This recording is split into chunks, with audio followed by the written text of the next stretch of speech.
Madame la Présidente, Monsieur le Ministre, collègues, enfouir le CO2 produit par les sites industriels au fond de l'océan, voilà la nouvelle idée des capitalistes pour faire disparaître leurs émissions et leurs problèmes.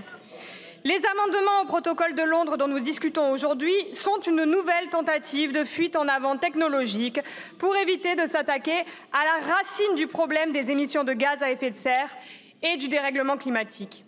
Le premier amendement vise à autoriser la séquestration géologique sous-marine de CO2, technique consistant à capturer le CO2, principalement issu de sites industriels, pour l'injecter dans des formations géologiques dites étanches et, en théorie, éviter qu'il soit relâché dans l'atmosphère où il contribuerait au réchauffement climatique.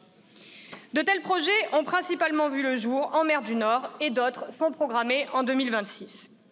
Le second amendement vise à permettre le transport du CO2 capturé en France vers les pays capables, en théorie, de stocker le CO2 dans les sous-sols marins.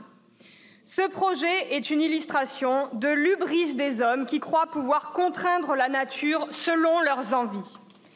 Il n'est en réalité rien de plus qu'une nouvelle tentative de fuite en avant technologique pour éviter de s'attaquer à la source de la catastrophe climatique et de préserver les intérêts des grands industriels français. Car voilà la situation dans laquelle nous sommes. L'océan s'acidifie et se réchauffe dans des proportions considérables. Les perturbations qu'il connaît affectent profondément son fonctionnement ainsi que la vie des espèces qui y vivent. Le changement climatique s'accélère au point que certains scénarios du GIEC prévoient une hausse de la température moyenne de la planète jusqu'à 5 degrés d'ici 2100. Ce sont les conditions mêmes de la vie sur Terre qui sont désormais menacées. Et alors que Trump et l'international réactionnaire reviennent sur tous leurs engagements en faveur du climat pour plonger dans un productivisme forcené, l'urgence requiert de changer totalement et radicalement nos modes de production et de consommation d'énergie pour enclencher la bifurcation écologique et aller vers la sobriété. L'urgence est de recentrer notre économie autour des besoins afin d'abaisser drastiquement nos émissions de CO2. Seulement, cela revient à porter un coup fatal au productivisme dont le capital a bien besoin. La Macronie nous propose donc une nouvelle solution illusoire qui devrait, d'après eux, permettre d'atteindre nos objectifs climatiques tout en permettant aux industriels de maintenir le business as usual et de continuer à polluer. Car cette technique de séquestration géologique du carbone a beau exister, elle reste balbutiante. Selon l'Agence internationale de l'énergie, il existait en 2021 environ 35 installations commerciales dans le monde employant ces technologies, essentiellement aux États-Unis, avec une capacité totale de capture de 44 millions de tonnes de CO2.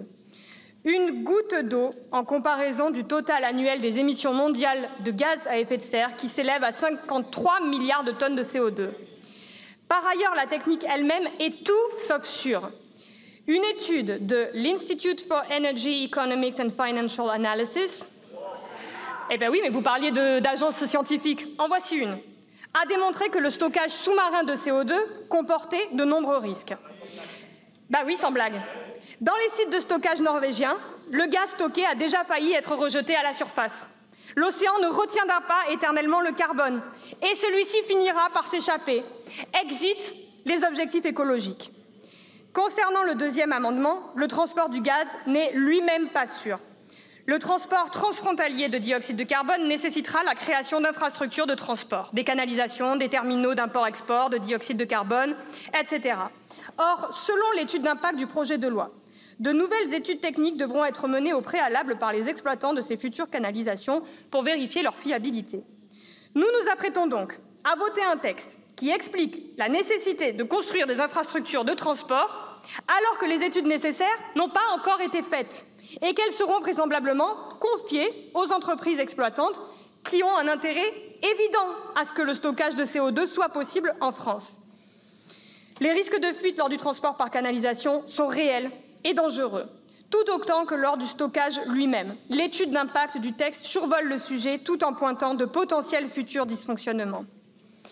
La croyance aveugle dans le progrès technique sans remise en cause du mode de production mondial est un chemin irrationnel et dangereux. Le meilleur moyen d'atteindre nos objectifs climatiques n'est pas de séquestrer le carbone, mais de ne plus le produire. Avec mon groupe La France Insoumise, nous voterons donc contre ce texte.